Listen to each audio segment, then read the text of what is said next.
In a world where creativity meets the digital age, one agency stands out from the rest. Welcome to Delphine Legacy Media. We are a team of passionate experts and creatives dedicated to elevating your brand to new heights. I learned so much today. It was really inspiring hearing everyone speak about all their different experiences and getting together like authors and screenwriters. And I learned a lot from this. Their creativity and expertise are second to none. But what sets us apart? We tailor our services to fit your unique needs. Whether you're an author, a business owner, or an artist, our services include interviews, media tours, book tours, and speaking engagements, all designed to put your brand in the spotlight. Are you an artist that seeks to obtain more media, headline your own book tour, or adapt a film? Or perhaps you need media training to best prepare yourself? Whatever it may be, we can manage it. Picture your brand in the limelight. Picture your brand in the limelight. Your vision realized. At Delphine Legacy Media, we're partners in your success. Ready to take your brand to the next level? Contact us today. Delphine Legacy Media, where creativity meets success.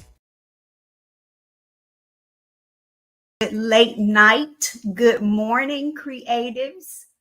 I'm Dondi, Dancy, and I am glad you all are here with me to enjoy, because she has it going on, how to write BIPOC chick lit. Thank you again for joining. And again, I am Dondi Dancy. I am your host, and I am having a few technical difficulties. There, I'm Dondi Dancy. This is my professional identity. Dondi is my given name. My corporate persona includes I am a career paralegal. That's my day gig. However, just like you all, I am a creative. And this is my creative identity. I write as C. Elise. That is one of my many pen names. It's my most common. My creative footprint includes a novella, as well as a very active Substack and Medium account, and hosting workshops with our Lit Diary friends here. Thank you for this creative opportunity to build community. And let's dive right in.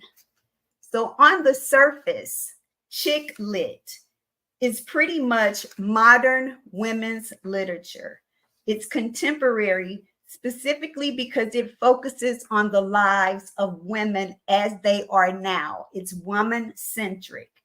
It puts the woman as the protagonist, and usually with chick lit, the protagonist is going to be anywhere between the age of 20 to 60, because this appeals to women readers.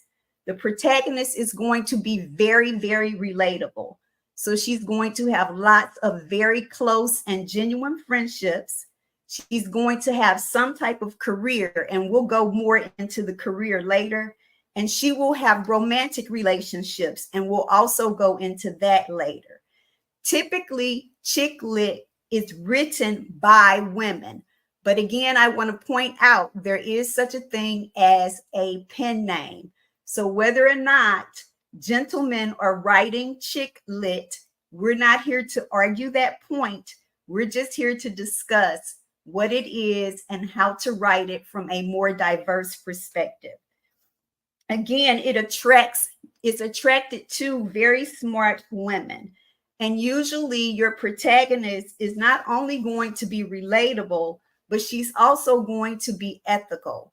And all the problems that she faces are going to be central to pretty much every woman, regardless of race, color, creed, religious denomination, on and on and on. Now, let's get into a bit of the history. Chick lit itself has been around for a very long time.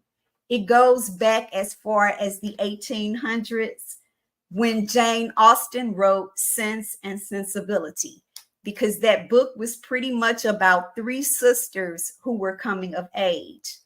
Then we can fast forward to 1966, and there was a very popular book that was titled Valley of the Dolls. And the dolls were actually very successful and very young career women who had all relocated to Los Angeles, California in search of fame and fortune. Then we can fast forward to 1992 with Terry McMillan and Waiting to Exhale. And honestly, some people argue, and again, we're not here to argue, but a lot of people argue that the phrase chick lit was actually coined as a result of Terry McMillan writing Waiting to Exhale. As we know, most of Terry McMillan's books feature a single heterosexual woman who is very empowered, who is talented, who's healthy, both physically and mentally. And she's also extremely career-centric, independent, and sexually aware. So that gives you some clues as to how to BIPOC chick lit. If we scratch the surface a little further, you may wonder, why write chick lit of all the genres to write? Well, here's one reason why: because of the numbers. Since 1946, in the United States alone, women have outnumbered men. Right now, for every 98 men, there are 100 women. Today, in 2024, in the publishing industry, $23 billion is made every year. Of that $23 billion, $71 million is spent on the chick lit category. Now let's go a little bit further. If we look at writers overall, about 58% of them are women. 85% of writers are non-minorities. That means a lot of people are writing chick lit from the perspective of potentially BIPOC women, and they don't have experience with how we live. In addition, of the women who are writers, 45% of them write romance. And that's interesting because romance is technically a form of chick lit. But that also tells you that there's a lot of room for other more creative, outlets in the chick lit genre. And of all the writers that are women, about 15% of them are BIPOC. So again, I will state that there are a lot of people who are writing from our perspective who haven't actually lived our lives or our experiences. Now, for the past 40 years, women spend a minimum of 5 hours a week simply reading for pleasure. But women also account for 80% of the fiction sales. So of all the books sold, 80% in the fiction overall are sold to women. And when I say women, I mean every woman over the age of 16. So every woman over the age of 16 on average spends about $120 on books.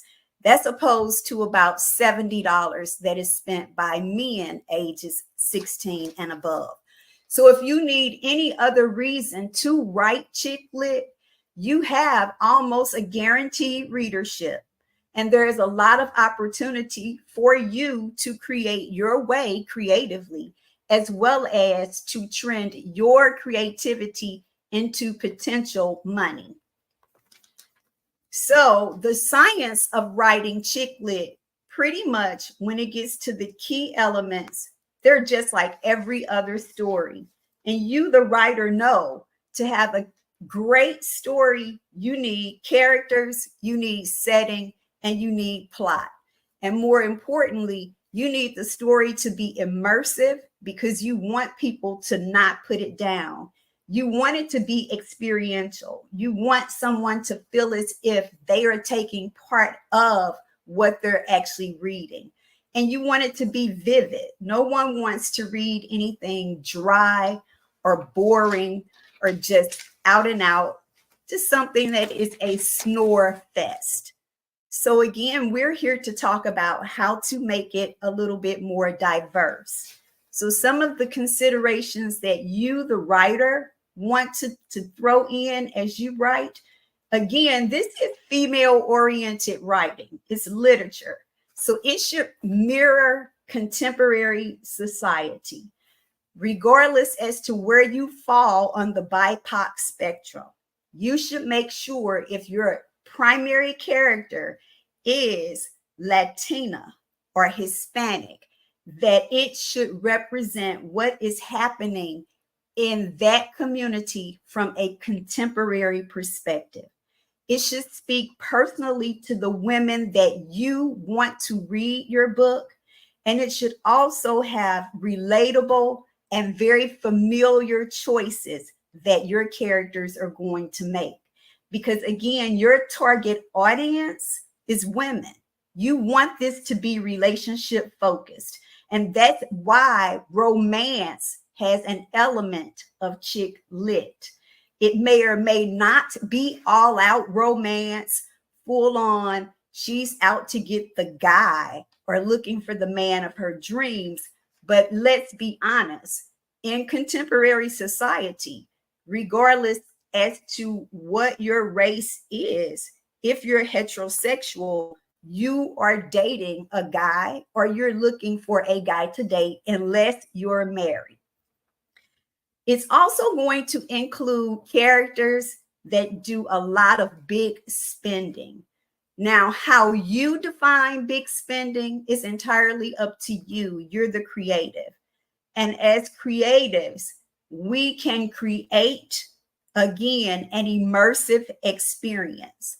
So regardless as to how much money is being spent, make sure that not only is it immersive, but it's also believable. Your primary character should have very strong characterization. So she's going to have some level, and maybe more than some level, of survival skills. She's not going to be a pushover, and she is not going to have friends that serve as a mother figure or a conscience. So that's something key to remember. And it's probably true of all of us with our genuine friends. We like them because they are different from us, but they aren't necessarily our mother, our big sister, or our aunt. The protagonist of your story is also going to be very relatable and should also align with your target audience. Now, the trick is you want to focus on personal challenges, but it's not necessarily going to be something that has you so, or your character so down and out that your entire story is just about the experience of that challenge. It has to be something that they are going to overcome. It's going to have a theme of supportive friendships or very supportive family. That's going to be central, and it's going to be crucial. Now, your settings are usually urban, but they're ultimately going to focus on the protagonist and how she finds her independence and her confidence. Now, an urban setting does not necessarily mean a derelict urban setting. So it doesn't necessarily, I'm not saying it has to be what we see on television every night on the news when an urban setting is portrayed. So urban, I mean, what is a central city to you, the author, you, the creative? That could be London. That could be Tokyo. That could be Rio. That could be Miami. It could be Chicago. It could be Atlanta. But it doesn't necessarily have to be the most urban, most drug infested, most crime infested setting that you can dream of. There's going to be drama. It's going to be tied to whatever expectation your protagonist has. That drama may include the protagonist's family, or it may include relationships. It may include friendships. It may include all three. That's entirely up to you as the creative. Now, it may or may not have a happy ending. If it does have a happy ending, it's probably going to be romance. If it doesn't have a happy ending, it's probably going to be very immersive and something that is very, very relatable. But I'm not saying that to say or to dictate that in order for your story to be successful, it must not have a happy ending. Again, you are the creative. You bring me into whatever you want me to experience, and I will be happy to experience it. Now, your BIPOC chick lit may or may not reflect feminist views. That's entirely up to you as the author, but it will include a protagonist who is very identifiable because he or she is flawed, just like all humans are. Again, there will be a major conflict. That conflict can center around love, work, maturing, or maturity. It can center around yourself, the character's self-perception, their hybrid identity, the fact that they have to assimilate while they're at work. It can also be central to societal hardships. And let's face it, the times that we are living in, we all have a lot that we can glean from and write a wonderful chick lit story. There will include a relationship. And I want to say that the man in the relationship or the woman in the relationship, it is the 21st century. We can do what we want as creatives. Is not necessarily going to be a boyfriend or a girlfriend. They may or may not be sexualized. But one thing is for certain, your protagonist will not be wholly dependent on him to make any decisions. She will be fully capable of doing anything that she wants to do. He will be an accessory. He will help her to look good. He will not make her as a character because she will already be the character, the badass that you, the creative, have created. Again, she will be gainfully employed. She will have a career, but that may not be a traditional form of employment. And by that, I mean, she may own a cannabis dispensary. That's non-traditional employment. And let's face it, right now is a very lucrative industry. Or she may be someone that does anything else that is illicit, but she will be successful at it. That's what you have to keep in mind. So you, the creative, some tricks to consider is write from experience. If you are a woman of color, write from what you have lived. How more accurate, how more immersive, and how more vivid could it be other than to write from what you experience every day? Use a conversational writing style. And the way you do that is to write from first person. Make your point of view first person. I, we, she, and then we.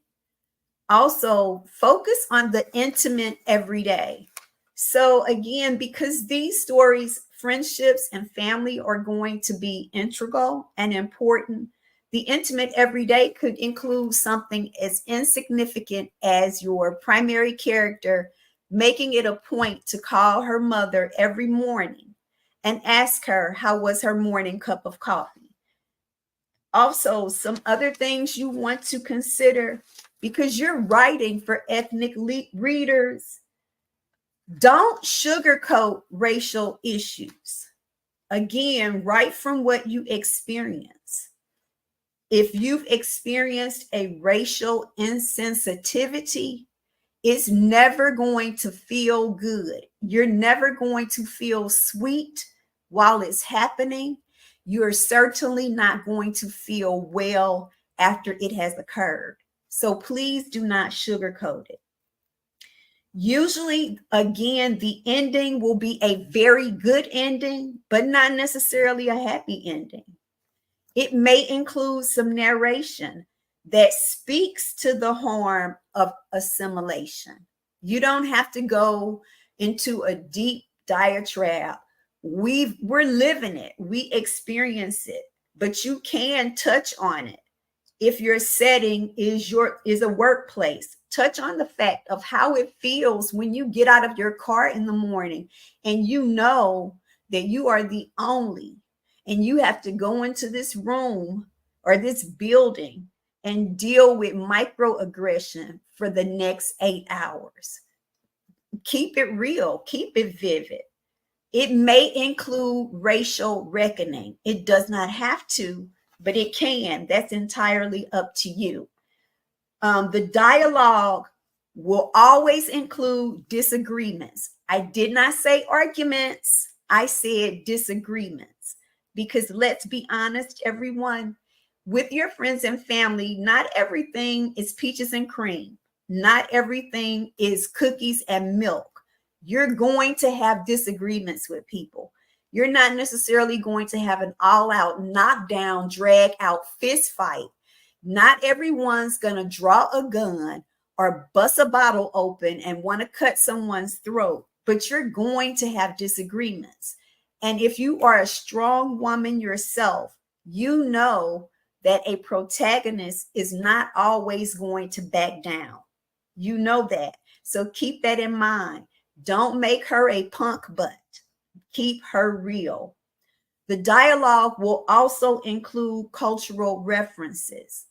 So again, if you're writing as a Black woman, it is believable that you would go to a Mexican restaurant and have lunch.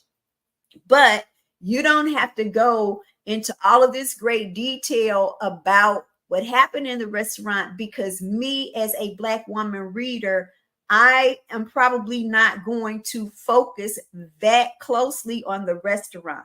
Conversely, if you are a Latina writer and you go to a soul food restaurant and you're meeting a guy and it's your first experience with soul food, take the opportunity to just do a little bit of research.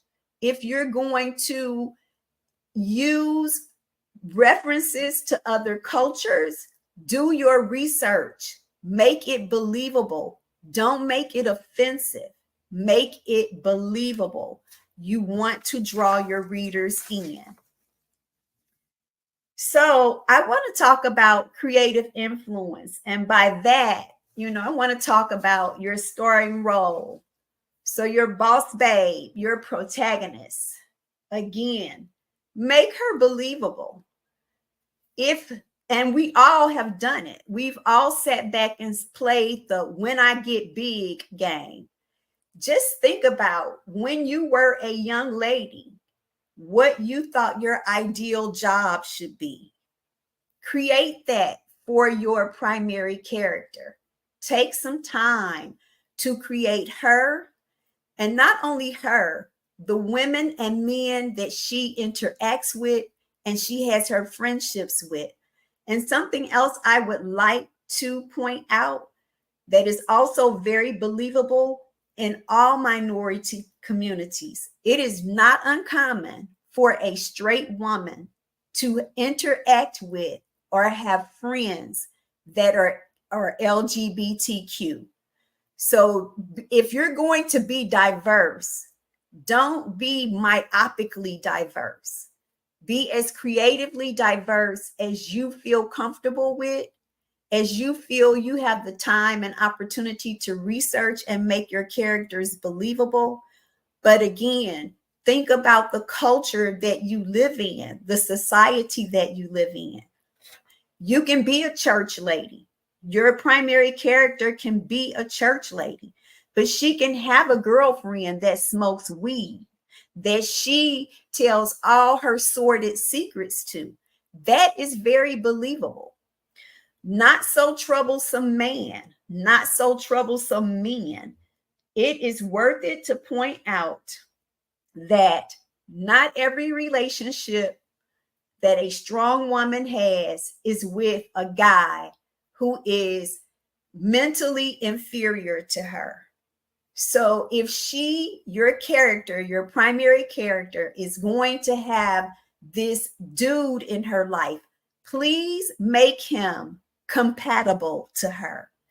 Don't make her this boss babe with the great career and the awesome house, but she can only find a guy who is a drug dealer.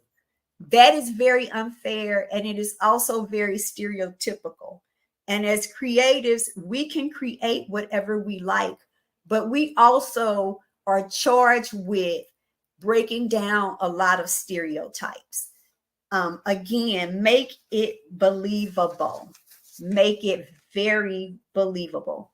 That includes your dialogue. Be true to how the characters relate with one another. Be true to how your primary character relates with peers and with superiors. Remember, the antagonist is not going to be necessarily an enemy, a physical enemy, or a person. It could be a corporation. It could be the fact that Roe versus Wade has been overturned. But what you also want to keep in mind is no character in your piece is going to serve as your protagonist's conscience. She has a conscience of her own. She doesn't need anyone else to tell her how to think, how to act, or how to perform. She knows what she wants to do at all times. She's not seeking advice, but she's not necessarily giving advice either. If you include church scenes and church settings, unless you're writing Christian fiction that is also chick lit, you probably want to limit it because, again, you are writing for your ideal audience. So if you can write Christian chick lit, if you're doing it, please let me know. I would be happy to read your book. I would love to. But if you're not writing from that angle or that genre, it is acceptable and believable that your character would attend church every Sunday. But is it believable that she will attend church 5 days a week? Just keep some things in mind. You also might want to limit the minority pearls and stereotypes. And definitely limit the "my man ain't shit" discourse in the dialogue that you create between your characters, because you want it to be believable. You want her to use, all of your characters to use confident verbs, and the narrative is always going to include all the characters growing and becoming better people, better women as they go along. I mentioned also about first person. That includes your description of your antagonist. Make sure that you include descriptions of the antagonist's desires. What does he or she have at risk or at stake? What is his or her character other than being a pain in the butt? What's his or her physical description? And make sure the descriptions are consistent all throughout the story. Make sure that the antagonist is active throughout the story. Like, they can't just sit at the barbershop and then come and sit on her sofa and then go and sit in the office. They also have to have some type of activity all throughout your story as well. And do not forget to include your conflict. There has to be some conflict. And you might want to include some intimacy. The intimacy doesn't necessarily have to include the protagonist having an intimate moment. It could be the antagonist having an intimate moment. But most of all, You might not want to make your antagonist such a villain. He or she will have flaws, but they should be likable. After all, everyone has a backstory and everyone can change. Me, the reader, my expectations, I know you're going to have co-stars. I know you're going to have secondary characters, but I don't want them to be so strong that they're going to overtake your protagonist. Remember that. I also know that you're going to have some conflict. And when I say artificial and potentially unintelligent, I mean, it could be something that isn't necessarily human. It could be, just as happened in Michigan a few years back, it could be the fact that the water is contaminated. It could be the fact that you find out, or the protagonist finds out, this new home that she built is on top of a sacred Indian burial ground. It could also be the conditions or the constraints that she's currently living through. It could be that your antagonist is the primary caregiver to a parent that has Alzheimer's, and she cannot afford to put the parent in an Alzheimer's facility.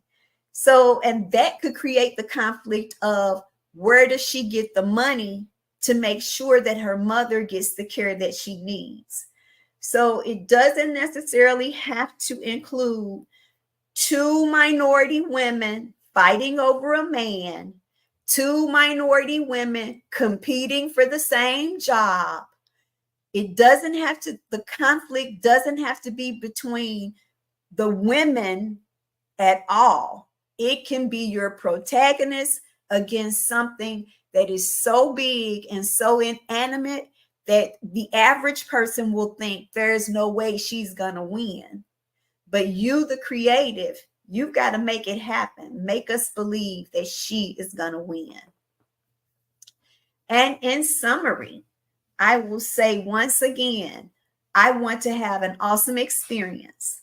I want the dialogue to be on point and stylish, true to what is going on right now today. And chick lit can be contemporary. You can write historical chick lit. If you're going to write it historically, again, do your research. If you're going to write chick lit and your character is in 1960 and she has a badass afro, that's fine. But remember, there were no shea products in 1960, but it was an awful lot of afro sheen. Please do your research. First things first, it's very easy if you write from a first person point of view. And if you write, as they tell us to, write what you know, write your experience. It should be easy to write from first person point of view. And I personally find writing very cathartic. So if I'm writing from first person point of view, I'm writing away some of the frustration that I've had to deal with all day, because I have been assimilating in this environment that isn't necessarily the enemy, but I have to get through it. After all, I have to live every day. And remember your intimacy. All friendships are intimate on some level. They're not necessarily romantic. They're not necessarily sexualized, but they definitely are intimate. And if you don't believe it, I invite you to take a few minutes out of your day every day and just document little teeny tiny things, little interactions that make you smile. And that could be something so simple as to see a butterfly. Intimate activities and interactions make for very good storytelling. And again, I'm Dondi Dancy.